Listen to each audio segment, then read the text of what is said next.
Pour revenir à la définition de live control, donc c'est le contrôle de nos villes, c'est la centralisation de multiples données au sein duquel les États et les grandes entreprises ont reçu la légitimité du bien commun. Pour lutter contre cette pandémie, pour la maîtriser, on a besoin de données.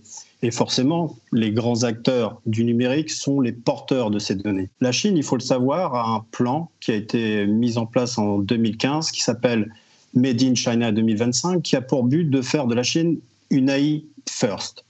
Et pour cela, le gouvernement s'appuie sur ces géants de la technologie, en l'occurrence Alibaba et Tencent. À travers toutes ces interactions, tous les services qu'ils utilisent, ils sont capables de déterminer quelle personne vous avez vue, quel type de maladie vous avez. Et derrière tout ça, ils ont créé un code qui s'appelle le Health Code, qui permet d'identifier les personnes pour savoir s'ils sont aptes à aller dans certains lieux publics ou non. Dans l'Ouest, on n'est pas en reste. Il faut savoir que Google, au début du mois d'avril, propose de suivre tous les porteurs du système Android à travers 131 pays afin de connaître tous leurs déplacements. Peut-être l'avenir va venir par le déploiement des objets connectés.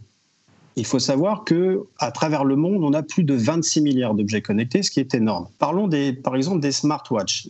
Les principaux représentants sont Apple Watch, qui a plus de 50 millions d'utilisateurs, et Fitbit, qui vient d'être racheté par Google pour 2 milliards d'euros, ont plein de fonctionnalités très intéressantes. Il faut savoir que Google, via Fitbit, a inséré une nouvelle fonctionnalité, c'est-à-dire que s'il détecte que vous avez un taux de saturation élevé et que vous êtes plutôt fiévreux, automatiquement, il va vous mettre une option de télémédecine. Amazon a développé, il y a moins d'1 an, Amazon Care, qui est une véritable système de santé.